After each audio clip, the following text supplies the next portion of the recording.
Bueno, buenos días y buen provecho.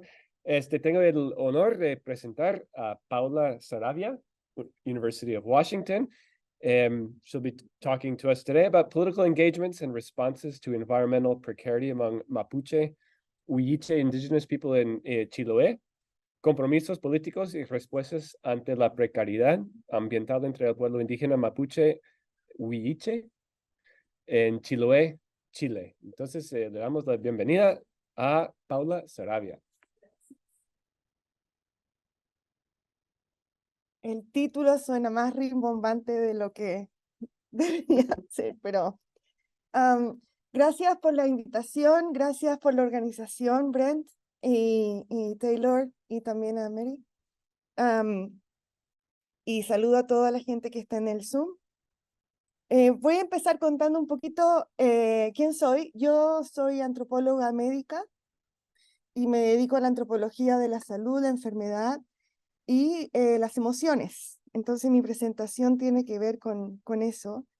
Y al igual que los otros colegas, quiero reconocer que este trabajo que yo he realizado mayormente en el Mapu, la tierra ancestral de los mapuche y también huilliches en Argentina y Chile, y también gracias a la Red Nacional de Pueblos Indígenas en respuesta al VIH, REMPO, quienes me invitaron a trabajar con ellos en temas de salud mental, porque se habían dado cuenta que era un problema muy grande en sus comunidades.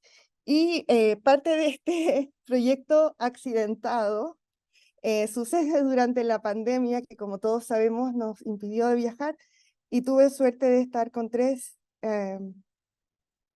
ayudantes de UC San Diego, donde yo enseñaba en ese tiempo, Sifat Alam, Mahoko Kimura y Caroline Docampo, quienes me ayudaron con todo el trabajo de revisión de bibliografía y de archivo. Entonces voy a empezar contándoles un poquito por qué, bueno, la pregunta es ¿por qué estamos aquí? ¿Por qué nos importa? Why should we care?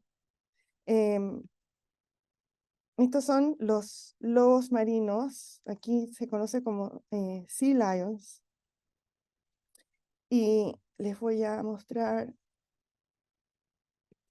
aquí. ¿Cómo llegué yo a estudiar esto? Como les decía, me invitaron a investigar un poco qué pasaba con la salud mental, porque la gente en el campo, en las comunidades, mapuche, huilliche, se sentía muy sola, al punto algunos de sentir una pena tan grande, al punto del suicidio, sobre todo en jóvenes y en adultos mayores. Y cuando pregunté por lo que pasaba el 2016 con el episodio de la marea roja tóxica que mató a tanta vida en el mar, esto fue lo que me dijo Willy Morales, que es el director el presidente de la Asociación Indígena con quienes colaboro.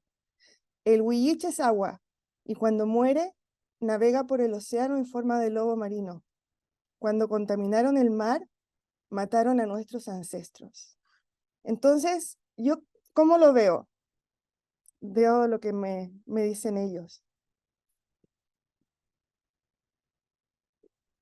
¿Por qué la mayoría de los científicos, y voy a decir científicos como de la ciencia más dura, los STEM scientists, se interesan en el cambio climático? Un poco lo que decía el panel anterior.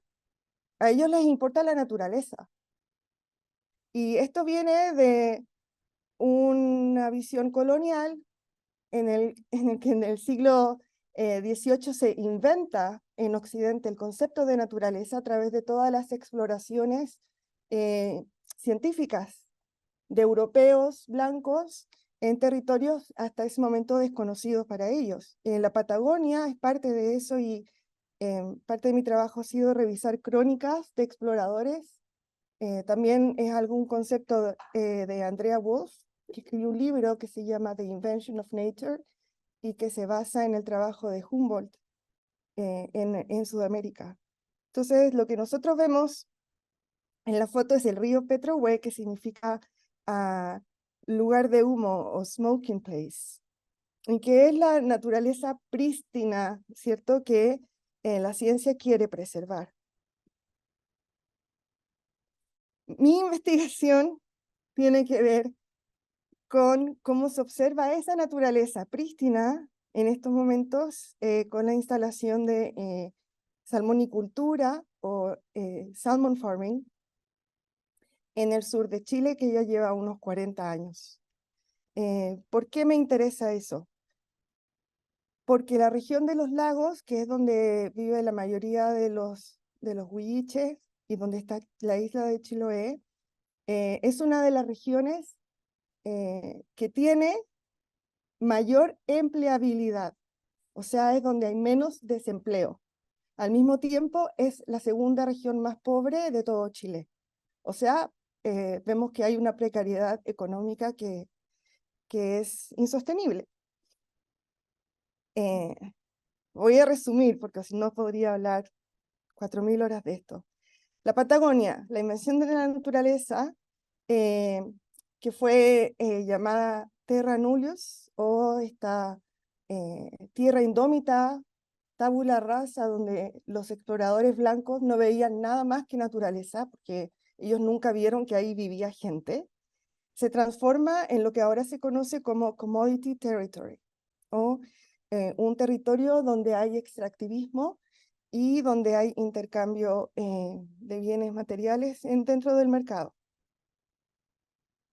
También quiero hacer un alcance en que los procesos de colonialidad en esta región han sido muy largos y varios, sucesivos, no solo de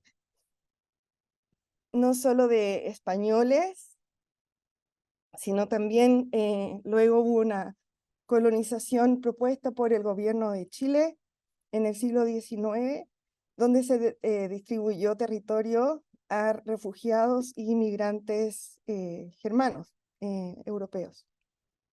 Entonces eso también es otra ola de colonización.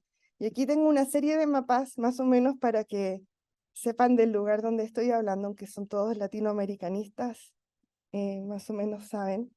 Pero la isla grande de Chiloé, que en el fondo es un archipiélago, está en la región del Pacífico, en la región de los lagos, y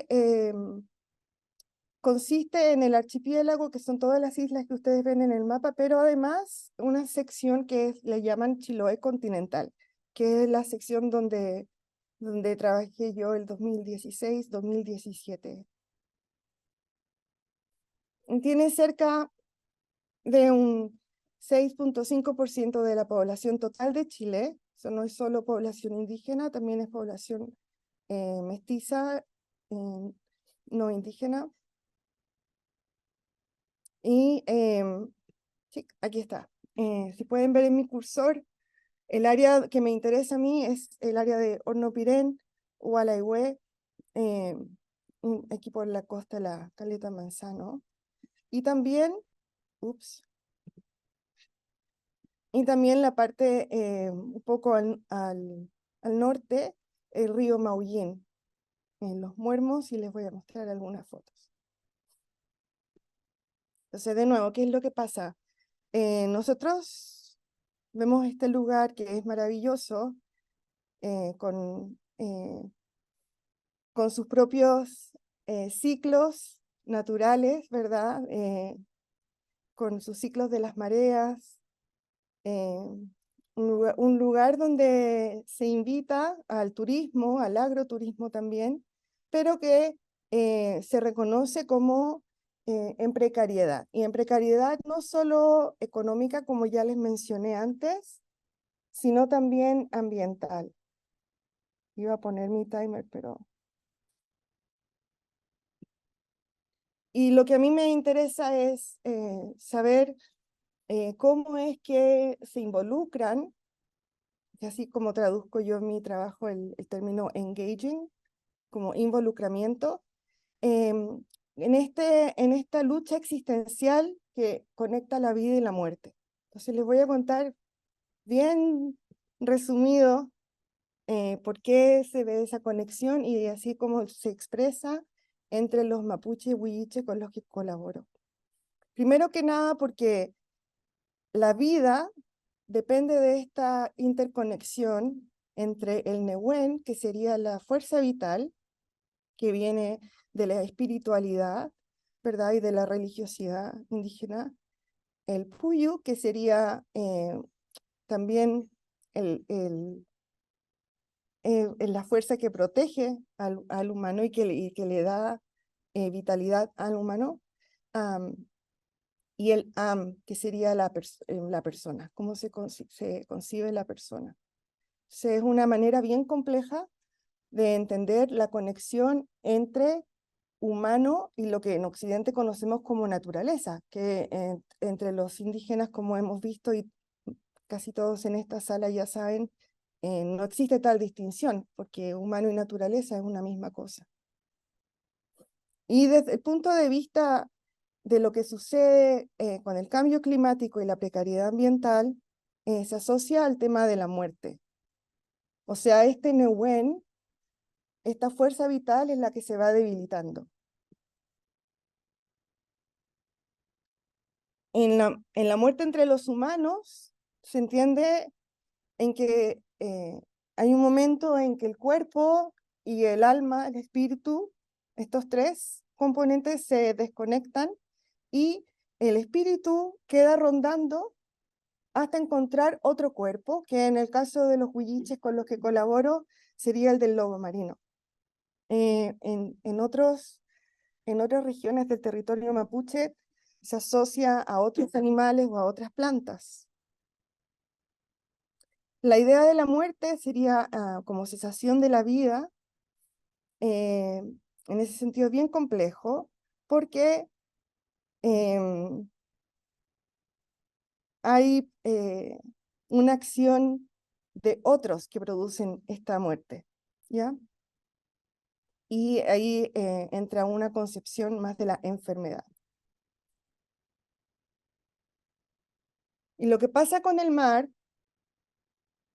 es que todas estas formas de amenaza a la naturaleza, al ambiente en realidad, y a la vida marina, no solo han producido mucha ansiedad respecto a la seguridad alimentaria, que es un problema bien grave en la isla grande de Chiloé y en el archipiélago en general, pero también a un conflicto ontológico, o sea, tiene que ver con la existencia misma de ser indígena. Y por eso es tan distinto a lo que ponemos en la balanza desde la ciencia occidental, que es lo que decías tú. A ellos no les importa el conocimiento indígena porque para ellos no es una lucha existencial, no tiene que ver con su persona, tiene que ver con la naturaleza, separada del humano. Eh, mis colaboradores huilliche hablan de Huesacutrán, en el sentido de cómo ellos perciben o responden a estos riesgos medioambientales y a la pérdida de la vida del mar. Y el riesgo mismo de la sustentabilidad del archipiélago de Chiloé, que fue lo que pasó el 2016 con la marea roja tóxica. Este es un brote de marea roja que ha sucedido antes, solo que en esta ocasión coincidió que esta alga que está contaminada y que tiene estas toxinas, que para mí es súper difícil pronunciar, de dinoflagelatos, coincidió con que el gobierno de Chile autorizó a las salmoneras a botar en el mar restos de pescado que habían muerto. Y esto creó un desastre no solo ambiental, como vemos en la fotografía, voy a mostrar más, porque lo primero que muere son los moluscos. Y en cadena trófica, al final, lo que nos llega de toxina a los humanos es poquito, pero mató a toda la sustentabilidad de la isla de Chiloé, que se dedica a la pesca artesanal, sobre todo. Y para la gente allá se transformó, indígena y no indígena, se transformó en el legado de la salmonicultura, de los 40 años de salmonicultura. Y vemos los pescados muertos en una salmonera abandonada. ¿Cómo lo ven ellos? El problema es que el gobierno de Chile, a partir de los fines de los 80, principios de los 90, autorizó a las salmoneras a instalarse muy cerca de la costa, poniendo en riesgo su manera tradicional de acceder a la vida marina y la conexión que ellos tienen con la vida marina.